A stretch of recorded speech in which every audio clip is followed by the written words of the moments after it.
এক ফোনে বাংলা আপনাদের সঙ্গে রয়েছে আমি জুনেলা।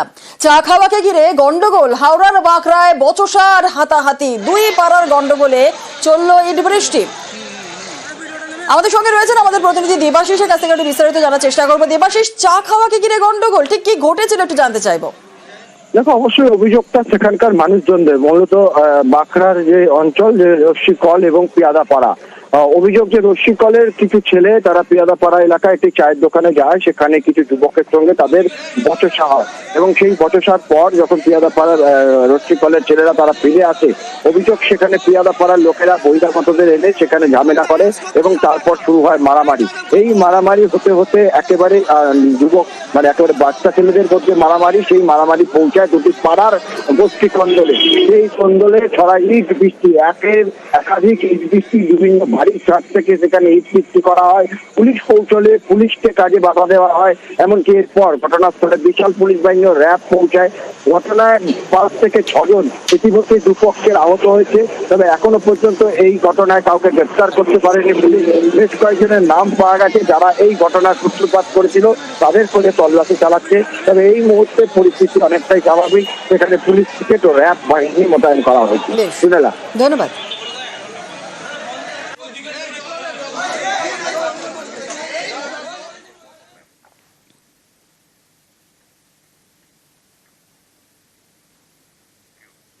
সুপ্রিম রায় স্কুলে স্কুলে চাকরি হারা, আর এর প্রভাব রাজ্যের স্কুলে স্কুলে। কোথাও স্কুলের ঘন্টা বাজানোর কর্মী নেই, কোথাও বিজ্ঞান পড়ানোর শিক্ষকই নেই। মঙ্গলগঞ্জে সায়েন্সের একটাই স্কুল, আমরা সায়েন্সের বিভাগের ছাত্র।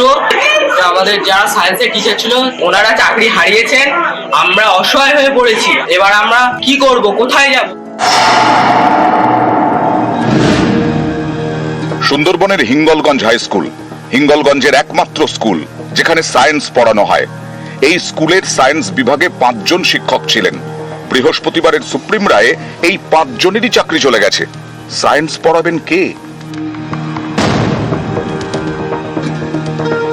মঙ্গলগঞ্জে সায়েন্সের একটাই স্কুল, আমরা সায়েন্সের বিভাগের ছাত্র।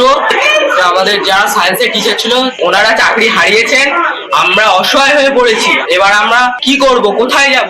সায়েন্স ডিপার্টমেন্টে কিভাবে আমি চলবো, বা এবারে 11-এ সায়েন্স ভর্তি করা আছে, অ্যাডমিশন হয়ে আছে, খুব ক্ষতি হয়ে গেল আমাদের।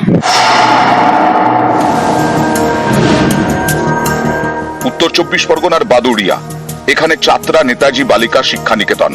আদালতের রায়ে এই স্কুলের সায়েন্সের 4 জন চাকরি হারিয়েছেন। এখন মাধ্যমিকের বছর, আমাদের আরো যারা জুনিয়র স্টুডেন্ট রয়েছে তাদের সবার পক্ষে অসুবিধা হয়ে যাবে বিজ্ঞান ক্লাস করা। এবার আমরা বুঝতে পারছি না আমাদের ভবিষ্যতে বিজ্ঞান ক্লাসগুলো কি করে নেওয়া হবে। আমরা এটুকুই চাই যে আমাদের বিজ্ঞান ক্লাস নেওয়ার ব্যবস্থা করা হোক, এবং আমাদের দিদিমণিদের অবিলম্বে ফেরত আনা হোক, তাতে আমাদের শিক্ষা ব্যবস্থায় যাতে কোনো সমস্যা না হয়। এমনিতেই আমার স্টুডেন্ট সংখ্যার তুলনায় টিচার সংখ্যা প্রচন্ড কম। সেই জায়গায় আমার অঙ্কের টিচার এখন দাঁড়ালো মাত্র 1 জন, বিজ্ঞানের জন হচ্ছে 2 জন মাত্র বিজ্ঞানের শিক্ষিকা।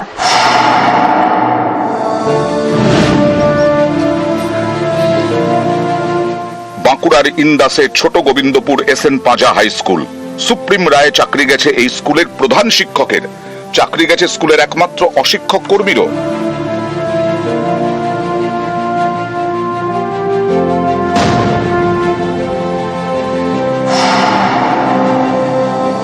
প্রধান শিক্ষকের দায়িত্ব আমরা সকলে চেষ্টা করছি ভাগ করে নেওয়ার, এবং তার সঙ্গে গ্রুপ ডি স্টাফ যিনি ছিলেন তারও কাজ কিন্তু আমাদের প্রত্যেককে ভাগাভাগি করেই করতে হচ্ছে।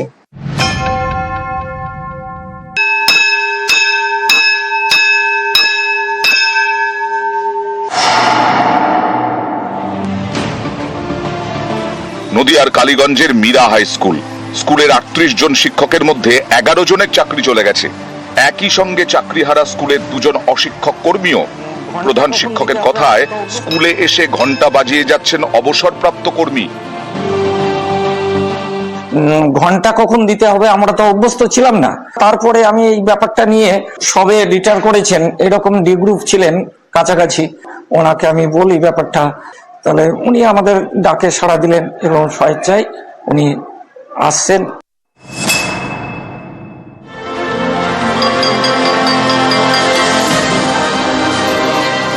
3 শিক্ষকের চাকরি যাওয়ায় বিপাকে স্কুল বনগাঁ ট্যাংরা colony high school.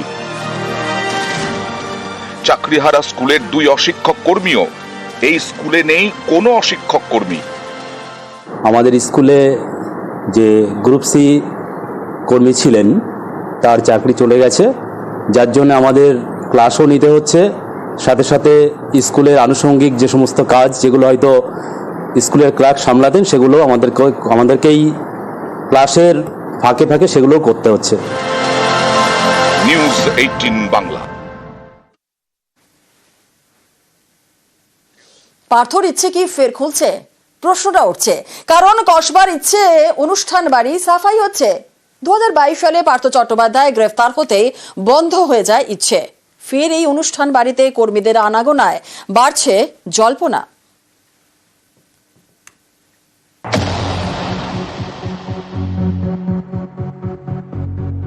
কসবার Rajdanga main রোডের উপরে অনুষ্ঠান বাড়ি, 4 তলা বাড়ির নাম ইচ্ছে। এই বাড়ির সঙ্গে জড়িয়ে রাজ্যের প্রাক্তন মন্ত্রী পার্থ চট্টোপাধ্যায়ের নাম। নিয়োগ দুর্নীতি মামলায় 2022 জুলাইয়ে তাকে গ্রেফতার করে ইডি। তার বান্ধবী অর্পিতা মুখোপাধ্যায়ের বাড়ি থেকে বিপুল টাকা উদ্ধার হয়, তাকেও গ্রেফতার করা হয়। সেই সময় আলোচনায় উঠে আসে পার্থর ইচ্ছে।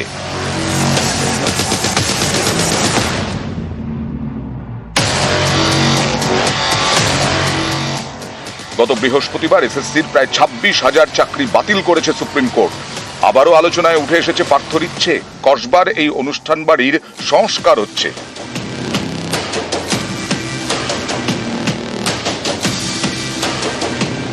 বিভিন্ন জায়গায় সাফাই হচ্ছে।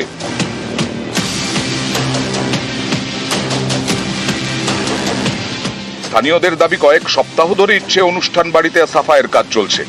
শুক্রবার নিউজ 18 বাংলার ক্যামেরায় ধরা পড়ল ইচ্ছে বাড়ির কর্মীদের আনাগোনা। ইচ্ছে বাড়ির ভেতরে চলছে ফ্যান, রান্নাও হচ্ছে।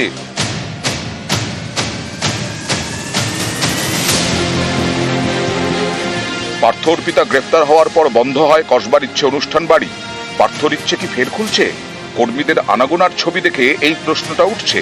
অনেকেরই প্রশ্ন, পার্থর ইচ্ছে খোলার জন্য ইডি এবং আদালতের অনুমতি নেওয়া হয়েছে। একাধিক প্রশ্ন ঘিরে রহস্য। ইচ্ছের ভেতরে থাকা কর্মীদের প্রশ্ন এড়িয়ে যাওয়ায় রহস্য বাড়ছে। দাদা একবার শুনুন, দাদা একবার শুনুন।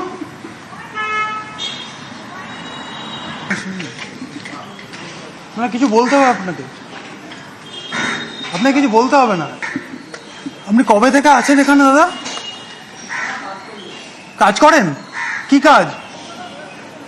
আপনি কতদিন ধরে আছেন? লুকিয়ে পড়ছেন কেন? কি কাজ করছেন ভেতরে? লুকিয়ে পড়ছেন কেন? এখানে শুনুন, লুকিয়ে আছেন কেন? 4 তলা বিরাট বাড়ি অনুষ্ঠানের জন্য ভাড়া দেওয়া হতো, সেটাই প্রায় 3 বছর ধরে বন্ধ।